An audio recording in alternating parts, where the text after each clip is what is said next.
क्या किसी मासूम की जान पुराने गुनाहों की कीमत चुकाएगी? आज शांति निकेतन की खुशियों को किसी की काली नजर लग गई है। एक तरफ बरसों का बिछड़ा बेटा अपने पिता के सीने से लगा, तो दूसरी तरफ एक नन्ही जान का साया घर से ओझल हो गया। आखिर कौन है वो नकाबपोश जो ड्राइवर बनकर गरिमा को ले उड़ा? क्या यह सिर्फ एक किडनैपिंग है या फिर रणविजय के किसी पुराने पाप का खौफनाक हिसाब? आज एक ऐसी सच्चाई सामने आएगी जो पूरे वीरानी परिवार को हिलाकर रख देगी। तो आइए देखते हैं इस धमाकेदार शुरुआत में क्या हुआ। तो शुरुआती सीन में हम देखते हैं कि अंगद खुद गाड़ी चलाकर मिहिर को शांति निकेतन छोड़ने जा रहा होता है। इधर मिहिर उसको टोकता है कि ड्राइवर गाड़ी चला लेता, लेकिन अंगद जिद करता है। वो कहता है कि यह मौका बहुत समय बाद मिला है और उसे अपने पिता के साथ बिताए वो पुराने दिन याद आ रहे हैं जब वे हर जगह साथ जाया करते थे। तो अंगद के लिए यह सिर्फ एक ड्राइव नहीं बल्कि बीते हुए कल को फिर से जीने का एक मौका है। फिर जब अंगद 6 सालों की दूरी का जिक्र करता है तो मिहिर एक एक दिन का सटीक हिसाब देकर उसे चौंका देता है। मिहिर बताता है कि उसने अपने बेटे को हर पल हर दिन कितना याद किया और तड़पा है। वो मानता है कि इन सालों में उसने बहुत कुछ खोया है और बहुत कुछ बदल भी गया है। फिर मिहिर प्यार से अंगद के सिर पर हाथ फेरता है और कहता है कि भले ही दुनिया बदल गई हो, लेकिन उसका बेटा आज भी वही है।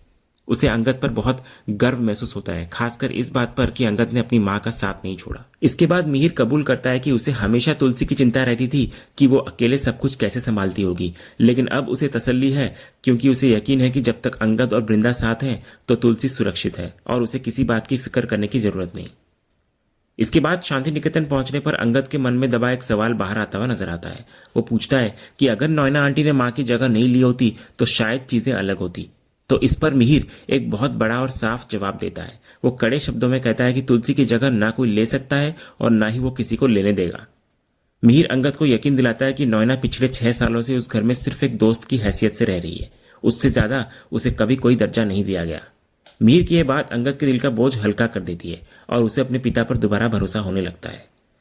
इधर मिहिर का यह सच इस बात का सबूत होता है कि रिश्तों में दुनिया आ सकती है, लेकिन प्यार और जगह कभी नहीं बदलती, क्योंकि तुलसी आज भी मिहिर की जिंदगी का हिस्सा है। इसके बाद जब मिहिर अंगद को ड्राइवर के साथ गाड़ी ले जाने के लिए कहता है तो अंगद मना कर देता है। वो कहता है कि उसे गाड़ी की जरूरत नहीं, क्योंकि उसे सबसे बड़ी खुशी उसके पिता मिल गए हैं। वो खुशी खुशी पैदल चलने और बस से सफर करने का फैसला करता है। इसके बाद अंगद वहां से एक नई उम्मीद और मुस्कान के साथ विदा लेता है। वहीं दूसरी तरफ स्कूल में परी अपनी बेटी गरिमा का इंतजार कर रही होती है। तभी अजय वहां आता है और हालचाल पूछता है। वो उस दिन के बारे में बात करता है जब परी अचानक चली गई थी। अजय कहता है कि उसने और अनंतिका ने परी को बहुत मिस किया, खासकर वो चाहता था कि परी लंच के लिए रुकती। तो अजय की बातें सुनकर परी ख्यालों में खो जाती है। उसे अनंतिका का वो खुलासा याद आता है कि अजय के दिल में आज भी सिर्फ परी के लिए जगह है। तो अजय परी को सोच में डूबा देख पूछता है कि वो क्या सोच रही है, लेकिन परी बात को टाल देती है। इसके बाद तभी अजय का बेटा सनी वहां आता है। तो परी सनी से गरिमा के बारे में पूछती है। सनी बताने लगता है कि पहले गरिमा उसके साथ थी, लेकिन अब पता नहीं कहां चली गई। यह सुनकर परी और अजय दोनों घबरा जाते हैं और टीचर के पास पहुंचते हैं। इधर टीचर जो जवाब देती है उससे परी के पैरों तले जमीन खिसक जाती है। टीचर कहती है कि गरिमा को उनका ड्राइवर ले गया है। परी हैरान रह जाती है क्योंकि उसने किसी ड्राइवर को भेजा ही नहीं था। वो टीचर पर भड़क उठती है कि उन्होंने बिना पुष्टि किए एक छोटी बच्ची को अनजान शख्स के साथ कैसे जाने दिया। टीचर सफाई देती है कि गरिमा उस आदमी को पहचानती थी, इसीलिए उन्होंने उसे जाने दिया। इस पर परी इधर रोने लगती है और पागलों की तरह गरिमा को ढूंढने लगती है। तो अजय उसको संभालता है और भरोसा दिलाता है कि वे उसे ढूंढ लेंगे, वो उसके साथ है। इसके बाद अगले ही पल हम देखते हैं कि पुलिस आती है और परी से पूछताछ शुरू करती है। पुलिस को शक होता है कि शायद परी लेट हो गई थी, लेकिन परी साफ करती है कि वो समय पर थी। वो गुस्से में पुलिस से कहती है कि वे टीचर से सवाल करें जिन्होंने उसकी बेटी को किसी अजनबी के हवाले कर दिया। इसके बाद जब पुलिस परी की दुश्मनी या किसी खतरे के बारे में पूछती है तो अजय आगे आता है। वो खुद को फैमिली फ्रेंड बताकर पुलिस को सहयोग देता है। पुलिस जानना चाहती है कि क्या कोई ऐसा है जो परी को तकलीफ देना चाहता हो या उसे उसकी बेटी से अलग करना चाहता हो। तो परी रोते हुए कहती है कि वो कुछ नहीं जानती, बस उसे अपनी बेटी वापस चाहिए। तो अजय इस मुश्किल घड़ी में परी के साथ चट्टान की तरह खड़ा रहता हुआ नजर आता है। इधर एक मां की तड़प और अजय का साथ, ये दोनों जज्बात मिलकर इस सीन को बहुत गहरा बना देते हैं। इसके तुरंत बाद हम देखते हैं कि तुलसी अंगद और वृंदा के साथ स्कूल पहुंचती है। इधर परी अपनी मां को देखते ही उसके गले लगकर रोने लगती है। तो तुलसी उसको शांत करती है और भरोसा दिलाती है कि गरिमा मिल जाएगी। पुलिस को वो अपना फिर परिचय देती है कि वो परी की मां और गायब बच्ची की नानी है। तभी रणविजय वहां शोर मचाते हुए आता है और टीचर पर बरस पड़ता है और धमकी देता है कि अगर उसकी बेटी को कुछ हुआ तो वो किसी को नहीं छोड़ेगा। वो परी से भी सवाल करता है कि गरिमा कहाँ है। तो तुलसी तुरंत पलटवार करती है। वो रणविजय की आंखों में आंखें डालकर कहती है कि यह सवाल तो हमें तुमसे पूछना चाहिए कि गरिमा कहाँ है। तो रणविजय इसे बकवास बताने लगता है, लेकिन परी भी तुलसी का साथ देती है। वो कहती है कि सिर्फ एक रणविजय ही है जो गरिमा को नुकसान पहुंचा सकता है, इसलिए अगर उसने कुछ किया है तो सच बता दे। इधर पुलिस रणविजय के बारे में पूछती है तो तुलसी बताती है कि यह गरिमा का पिता है, लेकिन तलाक के बाद बच्ची कस्टडी में अपनी मां के पास ही रहती है। पुलिस रणविजय से पूछती है कि उसने आखिरी बार अपनी बेटी को कब देखा था।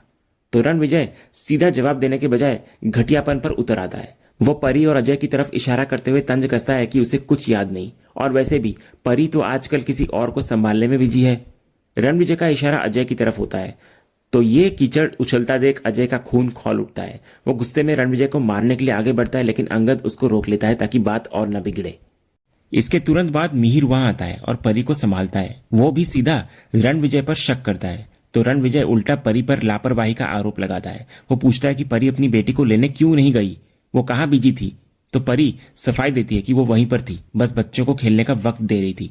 तो तुलसी बीच में बोलती है कि परी को सफाई देने की कोई जरूरत नहीं है। वो रणविजय को फटकार लगाती है कि जिम्मेदारी माँ और बाप दोनों की होती है। रणविजय बदतमीजी करते हुए कहता है कि उसे सिखाने की जरूरत नहीं और वो अपना प्यार दुनिया को दिखाता नहीं फिरता। यहाँ एक तरफ परिवार का साथ है जो परी को हिम्मत दे रहा है, तो दूसरी तरफ रणविजय की कड़वाहट और इल्जाम है जो जले पर नमक छिड़क रहे हैं। इसके बाद पुलिस टीचर के बयान के आधार पर बताती है कि गरिमा को उनका ड्राइवर ले गया है। फिर पुलिस फोटो मांगती है ड्राइवर की, तो तुलसी अपनी होशियारी दिखाती है और अपने फोन में मौजूद स्टाफ की एक पुरानी दिवाली वाली फोटो निकालती है। वो पुलिस को वो फोटो देती है ताकि टीचर पहचान सके, लेकिन जब टीचर फोटो देखती है तो वो साफ इनकार कर देती है। वो बताती है कि ले जाने वाला आदमी कोई और था। वो कहती है कि सांवला रंग, अजीब दाढ़ी मूंछ और मध्यम कद का था। ये सुनकर सब परेशान हो जाते हैं कि आखिर वो था कौन। तुलसी पुलिस को सलाह देती है कि वे स्कूल में मौजूद दूसरे बच्चों के माता पिता और ड्राइवरों से पूछताछ करें, शायद कोई सुराग मिल जाए। तो पुलिस भी तुलसी की बात मान लेती है। दूसरी तरफ हम गौतम को एक बहुत ही खतरनाक स्थिति में देखते हैं। वो एक ऐसे क्लाइंट से मिल रहा होता है जो ट्रेडिंग के नाम पर अवैध धंधे करता है। वो आदमी बता रहा होता है कि वे कपड़ा, लेदर और मसालों के साथ साथ ड्रग्स का भी धंधा करता है। यह सुनकर गौतम चौंक जाता है। फिर गौतम अपने पेशेवर अंदाज में उसको समझाता है कि वो वकील है, पुलिस नहीं। वो अपने क्लाइंट से पूरी सच्चाई बताने की मांग करता है ताकि वो उसे कानूनी पछड़े से बचा सके। वो आदमी फिर कबूल करता है कि कभी कभी ड्रग्स का काम होता है। फिर वो आदमी बताता है कि उनके वेयर हाउस से संतोष नाम के एक लड़के को पकड़ा गया था जिसे अब बेल मिल गई है, लेकिन वो चाहता है कि ये बात उस तक न पहुंचे और केस रफा दफा हो जाए। तो गौतम उस लड़के की फोटो देखता है और फैसला करता है कि केस खत्म करने के लिए उसे संतोष से मिलना होगा। वो अगली सुबह सबसे पहले यही काम करने की बात कहता है। यहां हम देखते हैं कि एक तरफ तुलसी अपनी नातिन को ढूंढने के लिए सही रास्ते अपना रही होती है, तो दूसरी तरफ गौतम अपने करियर को बचाने के लिए गलत लोगों के साथ खड़ा हो रहा है। वहीं दूसरी तरफ तुलसी पूरे परिवार को काम पर लगा देती है। वो अंगद को गरिमा की फोटोकॉपी निकलवाने भेजती है और ऋतिक से फोन पर कहती है कि घर के सारे यंगस्टर्स यानी कि देव, सलोनी, वैष्णवी, मिताली गरिमा की फोटो सोशल मीडिया पर पोस्ट करें और उसे ढूंढने में जुट जाए। वो अपना और मिहिर का नंबर कॉन्टैक्ट के लिए देने को भी कहती है। अभी इतने में मिहिर कुछ ड्राइवरों को आपस में बात करते देखता है और गुस्से में जाकर उनसे पूछता है कि वो लोग क्या बात कर रहे हैं और क्या उन्हें कुछ पता है। जब ड्राइवर चुप रहते हैं तो तुलसी भावुक होकर उनसे हेल्प की गुहार लगाती है। वो कहती है कि गरिमा बहुत छोटी है और अपनी माँ के बिना वो ना कुछ खाती है और ना सोती है। तो तुलसी की ये तड़प देखकर वहां का सिक्योरिटी गार्ड आगे आता है। गार्ड बताने लगता है कि उसने गरिमा को मनीराम नाम के एक शख्स के साथ देखा था। मिहिर तुरंत परी से पूछता है कि क्या वो मनीराम को जानती है, तो परी इनकार कर देती है। तो इस पर गार्ड बताता है कि मनीराम खुद को सिग्मा साहब का ड्राइवर बताता था। तभी वहां मौजूद असली ड्राइवर बताते हैं कि सिग्मा साहब के ड्राइवर तो वे हैं। धीरे धीरे सच सामने आता है कि मनीराम ने सबको अलग अलग झूठ बोल रखा था। किसी को प्ले स्कूल की मालकिन का ड्राइवर बताया था तो किसी को खान साहब का ड्राइवर। मिहिर समझ जाता है कि मनीराम एक बहुत बड़ा फ्रॉड है। तो पुलिस इधर कहती है कि यह सब बहुत ही सोची समझी साजिश लगती है और शायद मनीराम की वीरानी परिवार से कोई पुरानी दुश्मनी है। पुलिस फिर सीसीटीवी स्कैन करके उसे पकड़ने का वादा करती है और परिवार को घर जाने की सलाह देती है। परी जाने को तैयार नहीं होती, लेकिन तुलसी उसे समझा बुझाकर साथ ले जाती है। यहां एक तरफ तुलसी की नेतृत्व क्षमता दिखती है जो पूरे परिवार को दिशा दे रही है, तो दूसरी तरफ एक शातिर अपराधी का खेल खुलता है जिसने पहचान बदलकर सबको धोखा दिया। अगले सीन में हम देखते हैं कि रात हो चुकी होती है और परी सड़कों पर पागलों की तरह गरिमा के पोस्टर लेकर लोगों से पूछताछ कर रही होती है। इधर तुलसी भी फोन पर लोगों से जानकारी जुटाने की कोशिश में लगी होती है, लेकिन निराशा ही हाथ लगती है। तभी परी अपनी बेटी की फिक्र में भूख प्यास भूल चुकी होती है तो बृंदा उसे कुछ खिलाने की कोशिश करती है, लेकिन परी रोते हुए कहती है कि जब उसे पता ही नहीं कि उसकी बच्ची ने कुछ खाया है या नहीं तो वो कैसे खा सकती है। वो हार मानने को तैयार नहीं होती और अपनी तलाश जारी रखती है। वहीं दूसरी तरफ मिहिर गाड़ी में होता है और ऋतिक से सोशल मीडिया अपडेट लेता है। फिर वो इंस्पेक्टर को फोन करके नई जानकारी मांगता है, लेकिन स्केच के बावजूद कोई सुराग नहीं मिलता। तो मिहिर हताश होकर कहता है कि उसे गरिमा हर हाल में चाहिए। तो इंस्पेक्टर उसे कोई नया रास्ता सुझाता है, जिसके लिए मिहिर उसको धन्यवाद देता है। तभी तुलसी के फोन पर एक कॉल आता है, जिसको सुनकर वो हैरान रह जाती है। ये कॉल कहानी को एक नया दिशा देने वाला होता है। दूसरी तरफ मनीराम ने गरिमा को अपने घर में छिपा रखा होता है। उसकी पत्नी, जो डरी हुई होती है, उससे पूछती है कि वो एक मासूम बच्ची को क्यों लाया है और ये सब क्यों कर रहा है। तो मनीराम अपनी पत्नी को उस भयानक रात की याद दिलाता है जब उनके साथ बहुत बड़ा अन्याय हुआ था। वो कहता है कि उसे बस बदला लेना था, इसीलिए उसने ये कदम उठाया और उसे इस बात का कोई पछतावा नहीं है कि इसमें एक बच्ची का क्या कसूर है। तभी इतने में दरवाजे पर दस्तक होती है तो मनीराम गरिमा को चुप कराता है और अपनी पत्नी को देखने भेजता है। बाहर से एक लड़की चंदा होने का दावा करती है। जैसे ही दरवाजा खुलता है सामने पुलिस खड़ी होती है। मनीराम भागने की कोशिश करता है, लेकिन पुलिस उसको दबोच लेती है। उसकी पत्नी गिड़गिड़ाती है कि उसे छोड़ दे, लेकिन कानून अपना काम करता है। इसके बाद परी वहां पहुंचती है और तुलसी भी आती है और फिर परी इधर अपनी बेटी को सही सलामत पाकर उसको गले लगा लेती है। वो रोते हुए माफी मांगती है कि उसे ढूंढने में उसने देर लगा दी।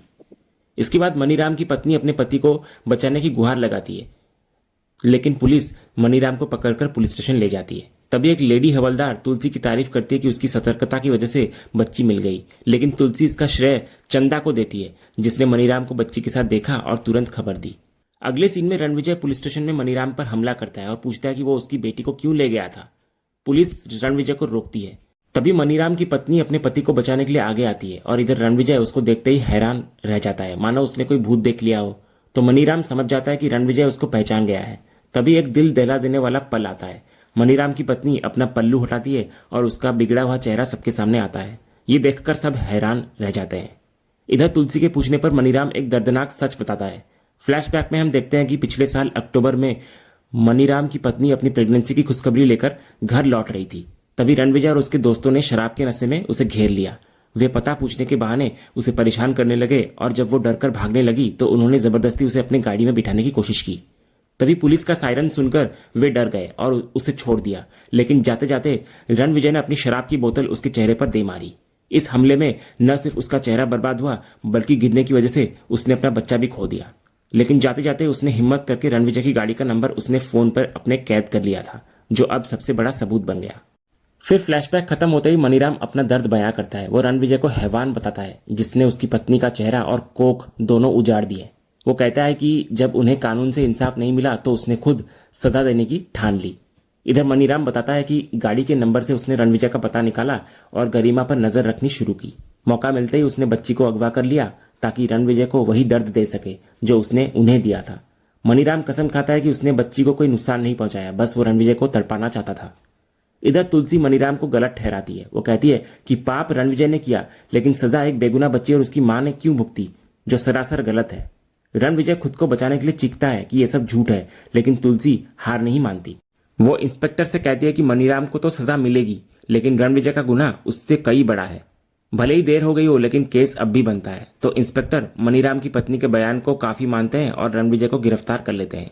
इधर रणविजय सबूत न होने की दुहाई देता है, लेकिन पुलिस उसे और मनीराम दोनों को हवालात में डाल देती है। फिर जाते जाते मनीराम की पत्नी तुलसी को हाथ जोड़कर धन्यवाद देती है। इधर तुलसी की कोशिशों ने न सिर्फ एक बच्ची को बचाया, बल्कि एक पीड़ित औरत को उसका खोया हुआ सम्मान और इंसाफ भी दिलाया। इसी सुकून और जीत के एहसास के साथ आज का ये एपिसोड यहीं खत्म होता है। तो दोस्तों, आज का ये एपिसोड का अपडेट आपको कैसा लगा, अपनी राय हमें कमेंट बॉक्स में जरूर बताएं। अगर आपको आज का ये वीडियो पसंद आया हो तो वीडियो को लाइक करें, शेयर करें और हमारे चैनल को सब्सक्राइब करके बेल आइकन जरूर दबाएं, ताकि क्योंकि सांस भी कभी बहुत के अगले धमाकेदार एपिसोड का अपडेट आपको सबसे पहले मिले। धन्यवाद।